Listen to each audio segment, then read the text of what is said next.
कहते हैं बहू को घर की लक्ष्मी कहा जाता है। अगर घर की लक्ष्मी चाहे तो घर को बना भी सकती है और उसकी ख्वाहिशें अगर अधूरी रह जाएं तो वह घर को बिगाड़ भी सकती है। तो नमस्कार, प्रणाम। मैं आपका अपना विशु राय हाजिर हूँ जुल्म की दुनिया की एक सच्ची कहानी के साथ। साथियों, कहानी की शुरुआत करें उससे पहले जितने भी साथी चैनल पर नए आए हैं, आप सभी से निवेदन है कि आप सभी साथी जुड़िए विश्व वारदात तक इस छोटे से परिवार से। अपना प्यार दीजिए, सपोर्ट दीजिए, चैनल को सब्सक्राइब करिए, वीडियो को लाइक करिए, शेयर करिए। साथियों, मैं बात कर रहा हूँ उत्तर प्रदेश के मैनपुरी की। मैनपुरी में एक थाना लगता है, थाना कुरावली। कुरावली में कुरावली के एक क्षेत्र में एक लड़का जो कि बेहद सभ्य और शालीन लड़का रहता है, गांव का लाडला लड़का रहता है, जिसका नाम राजन रहता है। राजन अपना कमाई धमाई करता था, धीरे धीरे अपने परिवार के साथ मिलकर परिवार को आगे बढ़ा रहा था। इसी बीच राजन के घर वाले उसकी शादी की चर्चा करने लगते हैं, और जैसे ही राजन की शादी की चर्चा होती है, वैसे ही राजन अपने घर वालों से कहता है कि बस कुछ महीने और रुक जाइए, मैं थोड़े बहुत और पैसे कमा लूँ, फिर मेरी शादी आराम से इत्मीनान से करिएगा। अब घर वाले 2 महीने और रुक जाते हैं, यानी कि साल 2022 फरवरी में शादी होनी थी, अब शादी अप्रैल में चली जाती है। अब घर वाले एक रिश्ता देखते हैं और शादी अप्रैल में फिक्स हो जाती है। अब इधर अप्रैल में लड़की की और जो लड़का रहता है राजन, और लड़की का नाम करिश्मा रहता है। राजन और करिश्मा की शादी 29 अप्रैल साल 2022 को कर दी जाती है।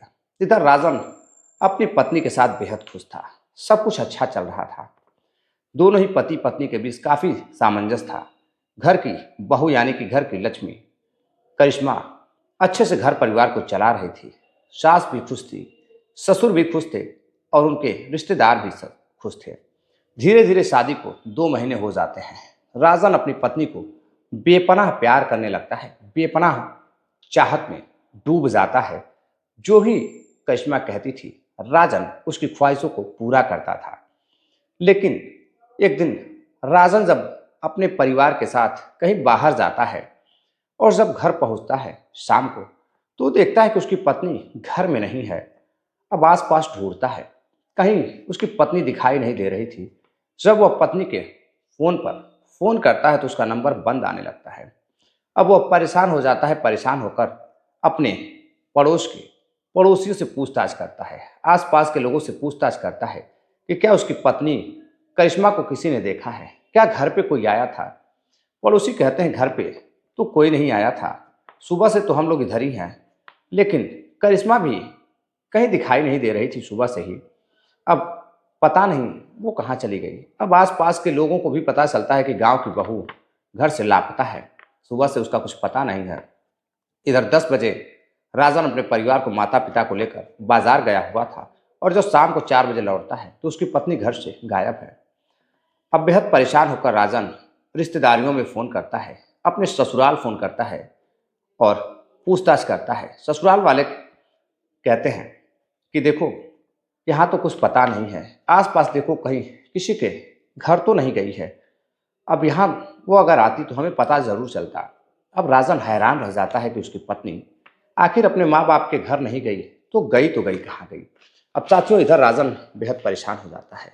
अब रिश्तेदारियों में पता करता है, दर दोस्तों के घर, जहाँ उसका दिमाग जहाँ तक जाता था, उसकी सहेलियों के घर तक राजन पता करता है, लेकिन करिश्मा का कहीं कुछ पता नहीं चल रहा था। अब इधर हार मानकर पड़ोसियों के साथ, अपने ससुराल वालों के साथ, अपने साले के साथ, अपने घर वालों के साथ मिलकर वह थाना कुरावली पहुंचता है, और पहुंचने के बाद शिकायत दर्ज कराता है और बताता है कि साहब, हम लोग बाजार गए थे तो मेरी पत्नी करिश्मा, जो कुछ महीने पहले शादी हुई थी, वह घर से लापता है, उसका कुछ भी पता नहीं है, और वो मुझे बेहद प्यार करती थी। अब पुलिस वाले पूछते हैं कि किसी के साथ संबंध, किसी के साथ आना जाना, किसी पर आपको शक है? तो राजन कहता है मेरी पत्नी ऐसी नहीं थी, वो बेहद खूबसूरत, उसकी खूबसूरती पर मुझे गर्व है, और वो मुझे बहुत प्यार करती थी। ऐस जिस तरह से आप सोच रहे हैं बिल्कुल वो इससे अलग थी। वो मुझे प्यार करती थी। घर परिवार से जब पूछताछ होती है तो घर परिवार वाले भी कहते हैं कि मेरी बहू कैरेक्टर की काफ़ी अच्छी थी। वो ऐसी नहीं हो सकती है, वो किसी के साथ जा नहीं सकती है, ज़रूर किसी ने उसका अपहरण किया है। अब इधर पुलिस जांच पड़ताल में जुट जाती है। धीरे धीरे साल 2022 भी बीत जाता है।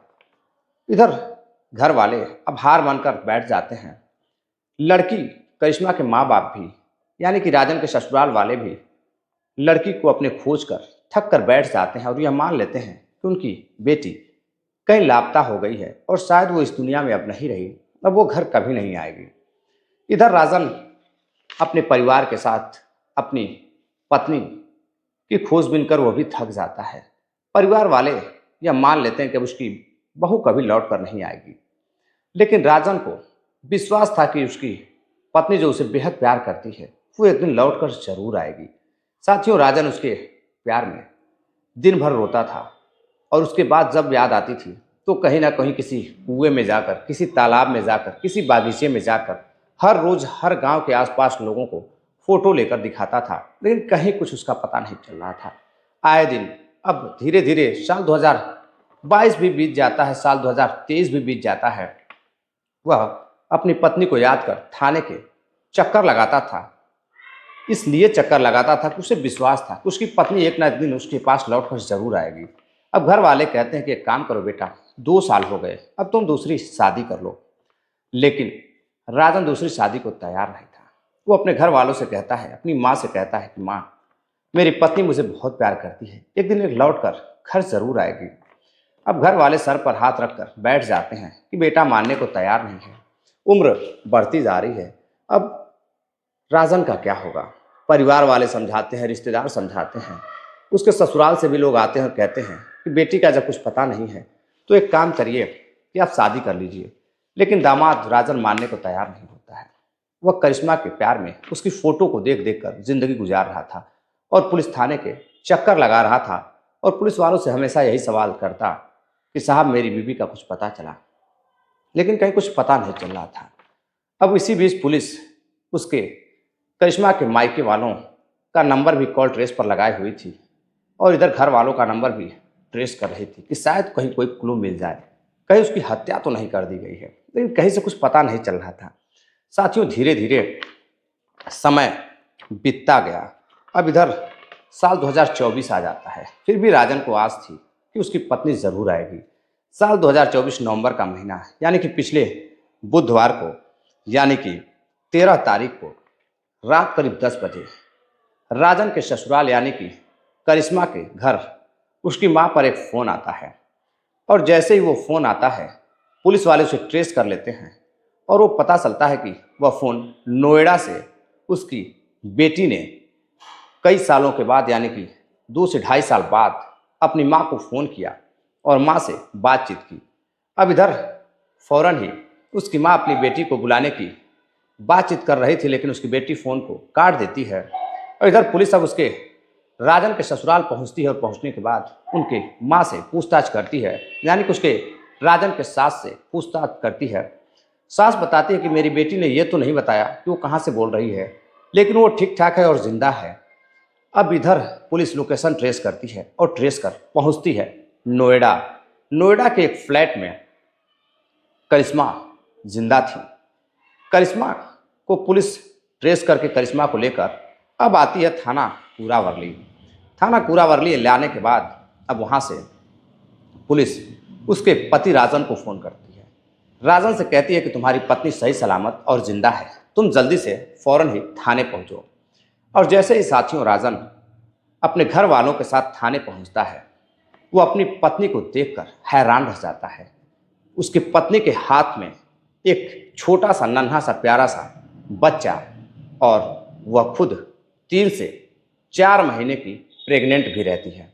अब यह देखकर राजन सन्न रह जाता है, सदमे में चला जाता है और जब वह अपनी पत्नी से हकीकत पूछता है और जब पुलिस उसे हकीकत बताती है तो उस हकीकत को, उस कहानी को सुनकर, जो कुछ उस लड़की के साथ, करिश्मा के साथ हुआ था, वह सारी कहानी सुनकर राजन बेहोशी की हालत में चला जाता है। परिवार वाले सदमे में चले जाते हैं।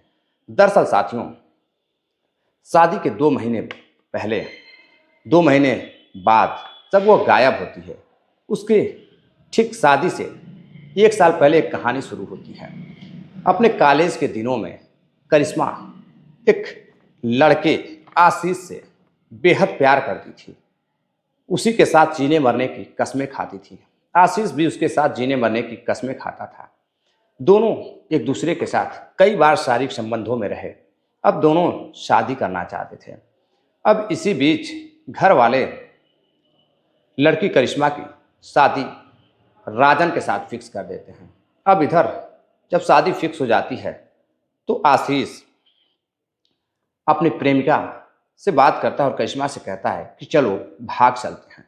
लेकिन इधर करिश्मा भागने से मना कर देती है और कहती है कि मेरी माँ मुझे बर्दाश्त नहीं कर पाएगी मेरी हरकतों को। अगर मैंने घर छोड़ा या तुम्हारे साथ गई तो मेरी माँ आत्महत्या कर लेगी, सुसाइड कर लेगी, वो परेशान हो जाएगी। मेरी माँ की हालत ठीक नहीं रहती है। अब इधर आशीष अपने प्रेमिका के साथ शादी करने ही वाला था, तभी एक केस में वह पुलिस उसे ढूंढने लगती है और वो फरार हो जाता है। और इधर करिश्मा को पता चलता है कि आशीष कहीं फरार हो गया है, पुलिस उसे ढूंढ रही है।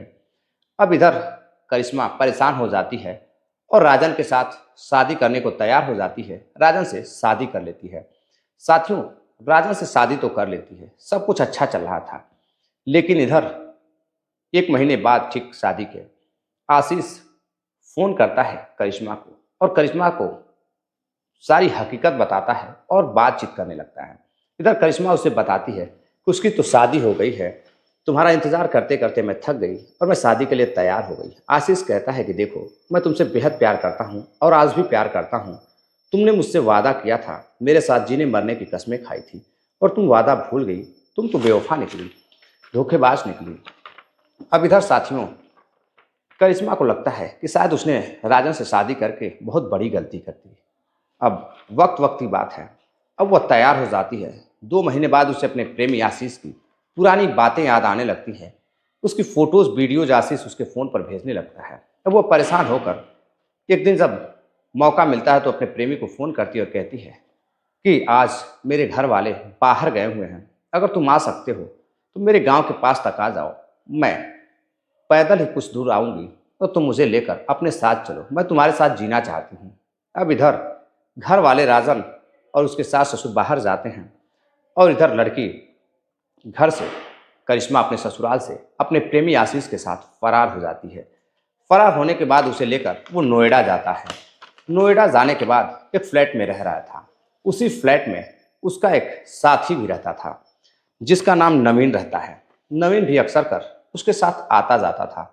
दोनों एक दूसरे के साथ काफ़ी अच्छे दोस्त थे, एक दूसरे के साथ उठना बैठना था। और इधर नवीन को अच्छी तरह से पता था कि आशीष की यह पूर्व प्रेमिका है और उसी के साथ दोनों का उठना बैठना है, जीना मरना है। इसकी शादी भी हो चुकी है और यह घर से भाग कर आई है।